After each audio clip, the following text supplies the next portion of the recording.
नमस्कार, आप देख रहे हैं निष्कर्ष न्यूज और मैं हूं आपके साथ प्राची सिंह।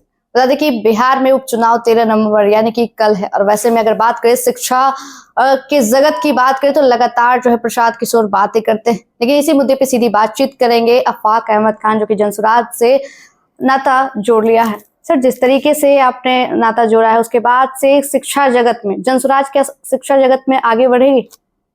देखिए, शिक्षा ही तो लेकर चली है बस्ता, बच्चों का बस्ता लेकर ही जनसुराज आगे बढ़ी है। चुनाव चिन्ह चुनाव आयोग से हम लोगों ने यही मांगा था कि हमें बस्ता दीजिए, वो आपको मिल चुका है और मुझे मिल चुका है। ये शिक्षा, ये बस्ता जो है ये बिहार को गरीबी से बचाएगा, बिहार को पलायन से बचाएगा। शिक्षा ही एक ऐसा यंत्र है और जिससे समाज, परिवार और देश को बदला जा सकता है। बिहार बदलेगा, निश्चित बदलेगा, तभी तो हम लोग बस्ता लेकर आए हुए हैं। जनसुराज का पहला विचारधारा है कि हम शिक्षित बिहार बनाएंगे और बच्चों के चरित्र का निर्माण करेंगे।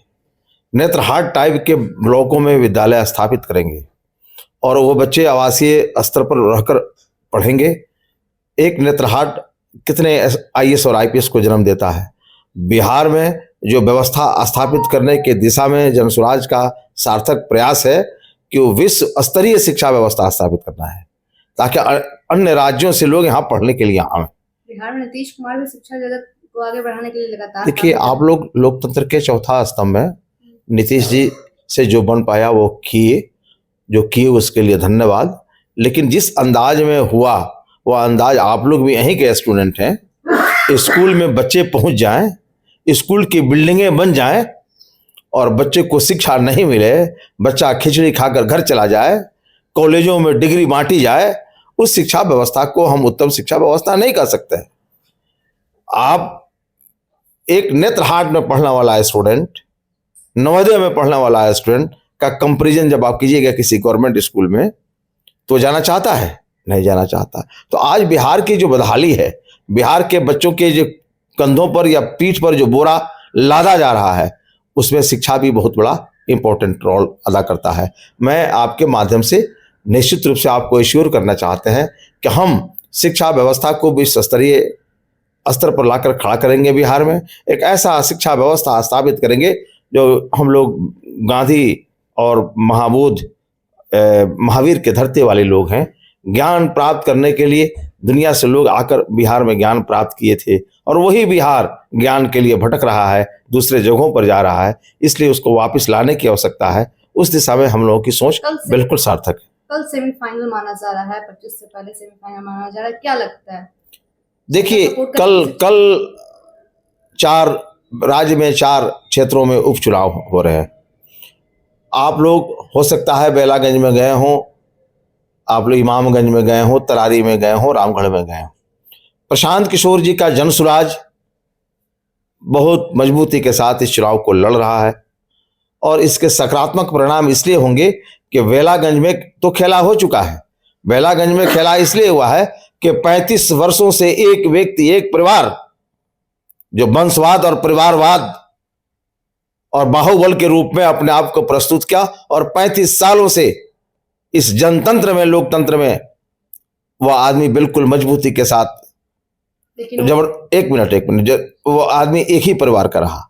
फिर जब लोगों ने उसे सांसद बना दिया तो उसने अपने बेटे को टिकट दिलाया।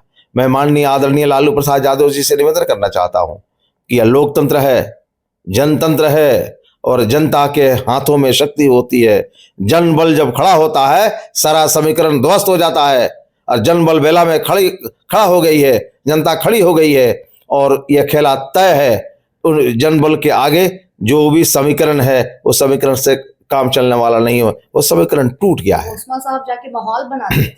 देखिए, लालू जी गए थे, वो समाजी की बात क्यों करते हैं? तेजस्वी जी 3 दिन काम किए हुए हैं। क्या कारण है कि तेजस्वी के जाने के बाद कंट्रोल जब नहीं हुआ तो लालू जी फिर दोबारा कल चले गए? कौन ऐसी बात है?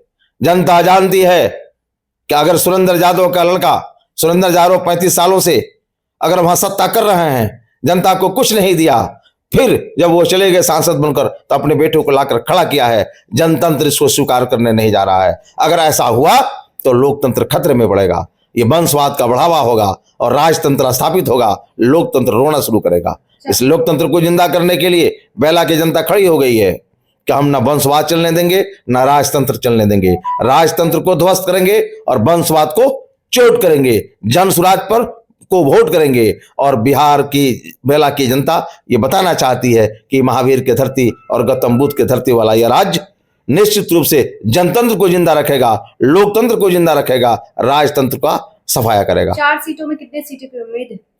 4 सीटों में 3 सीट पर ट्रायंगुलर फाइट जबरदस्त तरीके से जनसुराज से लड़ रहे हैं। एक सीट कौन सा बिगड़ रहा है?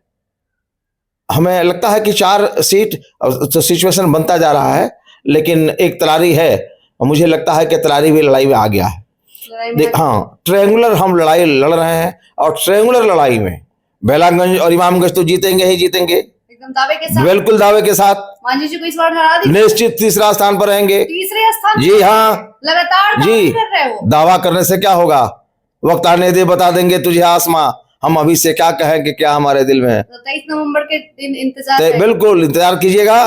और एक इमामगंज बेलागंज ऐतिहासिक निर्णय देगा जो पूरे बिहार को संदेश देगा कि नहीं, अब बिहार बदलने वाला है, नई सरकार आने वाली है, नई व्यवस्थाओं से ही बिहार में एक बदलाव आएगा और एक नया बिहार की कल्पना जो किया जा रहा है पूरा होगा। जो शिक्षा को बढ़ावा देंगे उसी के हाथ में सब कुछ। शिक्षा का बढ़ावा होगा, शिक्षक का साथ उपकार भी होगा। अब देखिए ना शिक्षक के साथ क्या हो रहा है, आप देखिए कि ये स्थानांतरण का मामला, जो सक्षमता पास किया है इतना अनुमंडल दे दो, जिला से बाहर चले जाओ।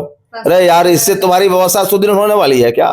टीचर की जो घोंसला बनाया हुआ है, बरसों से टीचर घरों में एक जगहों पर है, एक घोंसला बनाया है, एक एक तिनका को लाकर घोंसला बनाया है, मिनटों में तुम उस घोंसले को बर्बाद कर रहे हो। ये सरकार का काम नहीं है। सरकार को सिंपैथी से देखना चाहिए शिक्षकों को, शिक्षकों के सम्मान में विचारधारा अपना बनाना चाहिए, तभी बिहार विकास के रास्ते पर जाएगा। टीचर को अपमानित करके, टीचर को बर्बाद करके, टीचर को बिल्कुल नीच निगाह से देखकर बिहार को आगे नहीं बढ़ाया जा सकता है। क्योंकि शिक्षक निर्माता होता है, राष्ट्र निर्माता होता है, समाज का निर्माता होता है, बच्चों के चरित्र का निर्माता होता है। और वह शिक्षक अगर अपने आप को महसूस कर रहा है कि हम डिमोरलाइज हैं, महसूस कर रहा है कि हम प्रताड़ित हैं, वैसा बिहार तरक्की के रास्ते पर, प्रगति के पथ पर अग्रसर नहीं हो सकता। बहुत बहुत शुक्रिया फाखा जी। जिस तरीके से साफ तौर पे सुना है, 4 सीटों पर उपचुनाव है और जनता जनार्दन सब कुछ जानती। 23 नवंबर का इंतजार है और शिक्षा जगत को जो आगे लेके जाएगा उसे सरकार में जिस तरीके से जनता सब कुछ जानती है, जनता किसे बैठाती है, आखिर शिक्षा को लेकर आगे बढ़ती है या फिर उसी दौर में रहना पसंद करती है। लेकिन लगातार जो कह रहे हैं कि जहां इमामगंज में दावे ठोक रहे जीतन राम मांझी जो कि मोदी कैबिनेट में मंत्री हैं और वहां पे उनकी बहू जो है दीपा मांझी चुनाव लड़ रही है और बेलागंज बड़ा फाइट है। देखना होगा चारों सीट पे कौन विजय मारता है। तीसरी पार्टी जो जनसुराज आई है क्या बाजी मारेगी? सेमीफाइनल माना जा रहा है 25 से पहले, लेकिन देखना होगा कौन जलवा बिखेरता है। फिलहाल के लिए धन्यवाद।